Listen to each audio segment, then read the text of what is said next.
Bonsoir tout le monde, bienvenue pour ce DeFi Actu du 9 février 2024. Alors je sais que sur la chaîne secondaire et tout, ça sortira le 10 février, mais j'essaierai de sortir ça au matin pour que les news soient encore assez fraîches. Peut-être que je referai un DeFi Actu le 11, dimanche. On verra bien. En tout cas, on perd pas de temps, on commence avec les ETF Bitcoin qui détiennent déjà plus de 200 000 BTC, pardon. Heureusement qu'ils détiennent plus de 200 000 $, j'allais dire.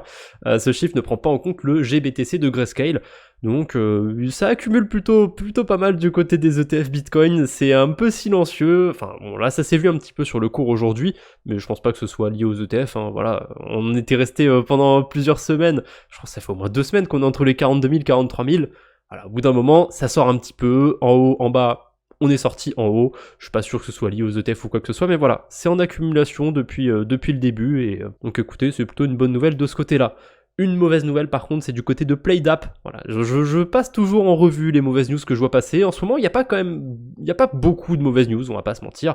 Mais là, il y a quand même quelque chose de curieux qui s'est passé chez PlayDAP. Il y a 200 millions de tokens qui viennent d'être mintés. A priori, ce serait le leak d'une clé privée. On verra bien, j'espère que les tokens vont pas être dumpés, que ça va bien se passer. D'ailleurs, est-ce qu'ils ont pas déjà été dumpés? Non, je pense pas qu'ils aient été dumpés, ou je pense que ça ressemble plutôt à une réaction... du cours après la découverte du hack, j'en sais rien. Quoique, quand on voit les échelles d'heures en bas, c'est pas impossible que ça ait été dumpé. En tout cas, faites attention si vous avez du PLA dans votre portefeuille, ça risque d'être mouvementé là, dans les prochains jours. On en saura un peu plus. Pour l'instant, ils n'ont pas communiqué PlayDAP, mais je pense qu'on en saura un peu plus. J'en parlerai peut-être dans le prochain DeFi Actu.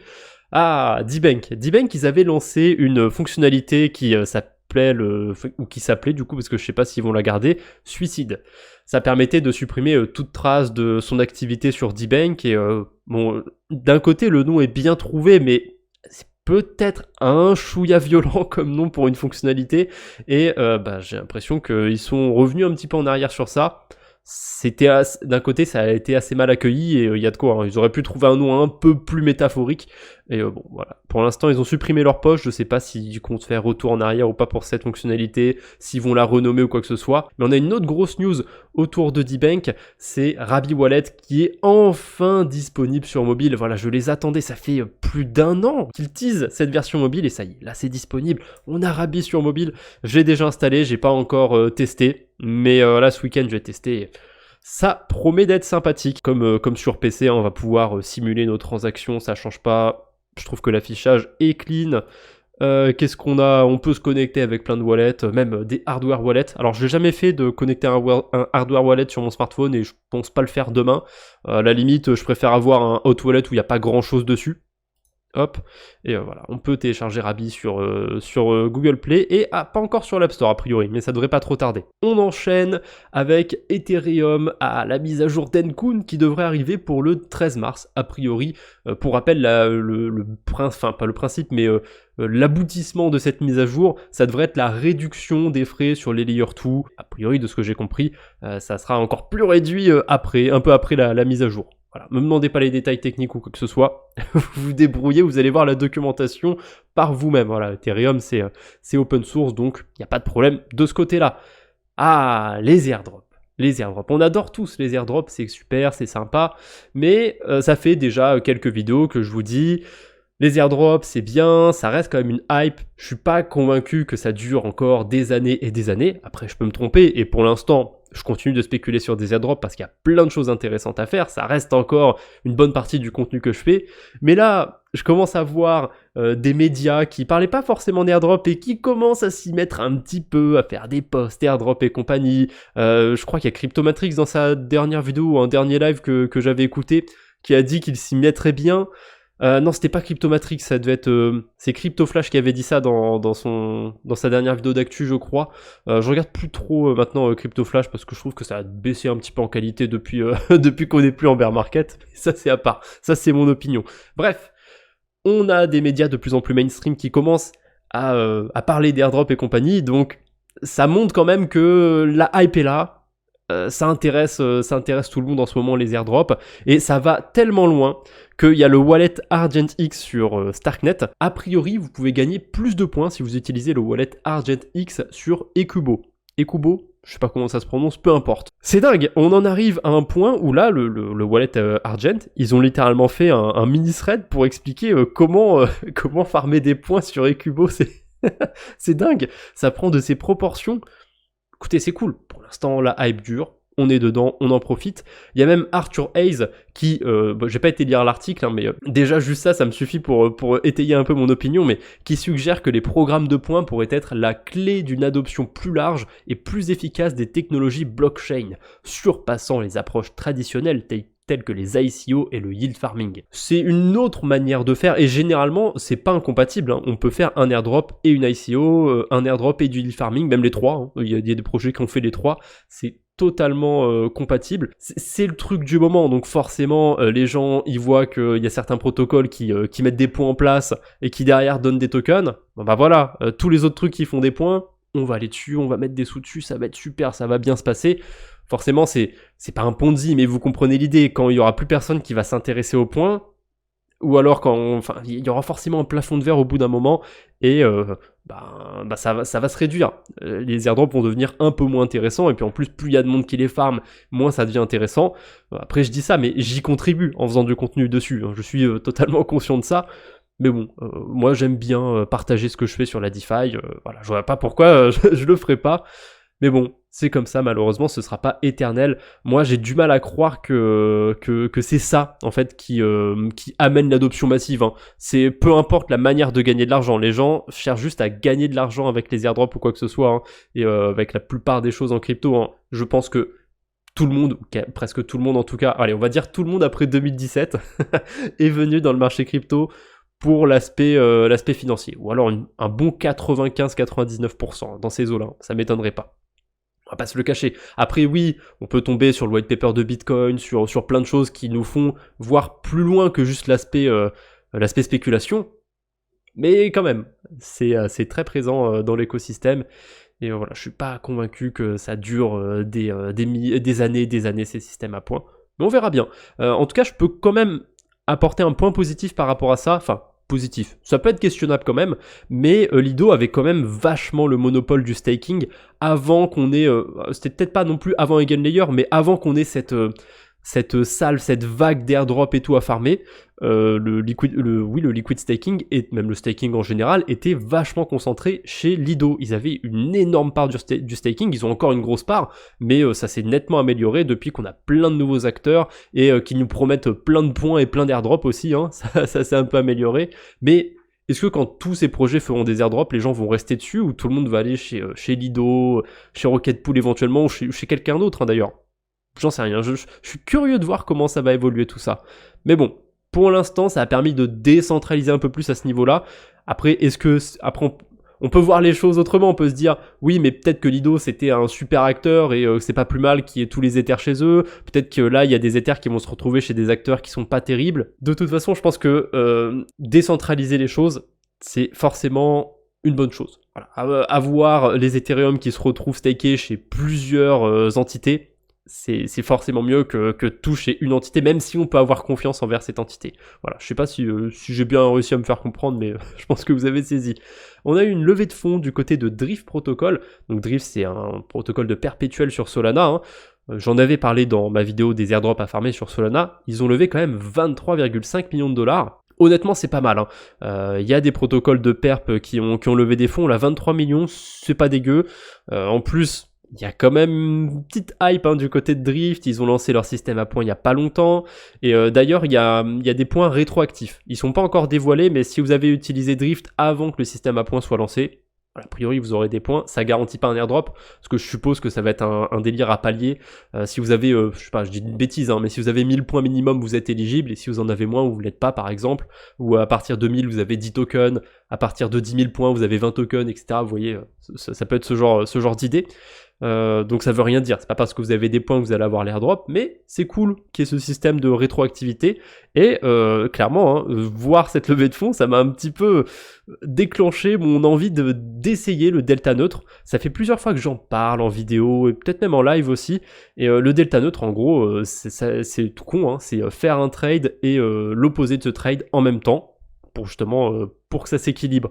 Alors on y perd parce qu'il y a les frais sur les différents protocoles, quand on rentre dans les trucs très compliqués, on peut faire du delta neutre pour arbitrer les funding, donc c'est les frais qu'on paye quand on va trader des futurs.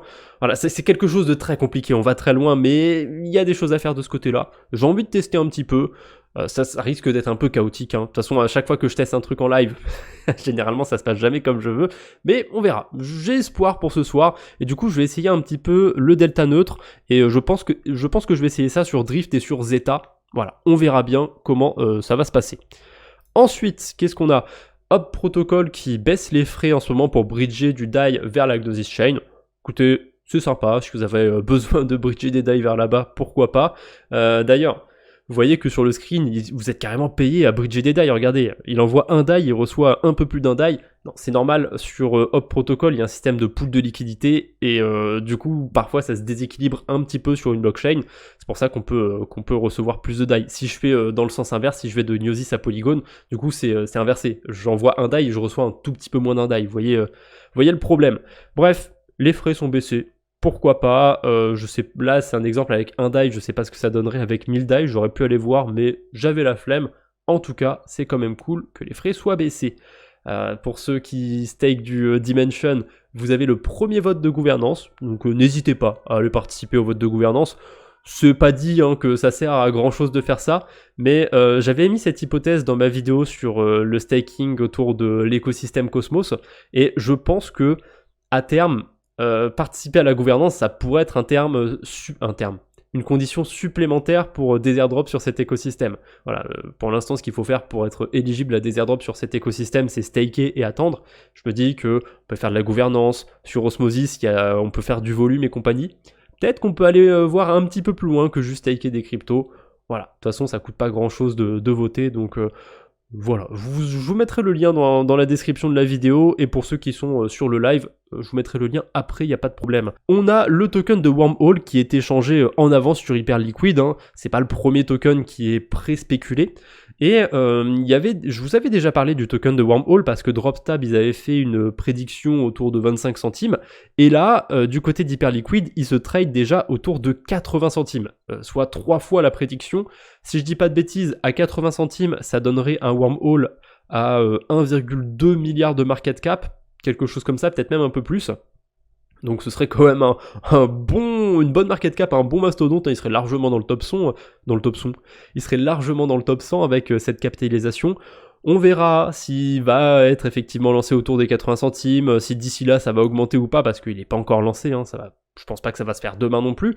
Je pense pas qu'ils vont trop tarder, honnêtement. J'ai l'impression qu'ils essayent d'emboîter un petit peu le pas Layer 0, voilà, hop, ils ont fait leur snapshot et tout, ils ont déjà préparé leur tokenomics, Layer 0, on sait toujours pas s'il y aura un token ou quoi que ce soit, ils essayent de les devancer un petit peu, peut-être, j'en sais rien, mais il y a pas longtemps, pourquoi je prends Hyperliquid, c'est qu'il y a pas longtemps, on a eu Jupiter, on a eu d'autres tokens comme ça qui ont été pré-spéculés sur Hyperliquid, et les prix juste avant que le token soit lancé, ils étaient plutôt proches de la réalité.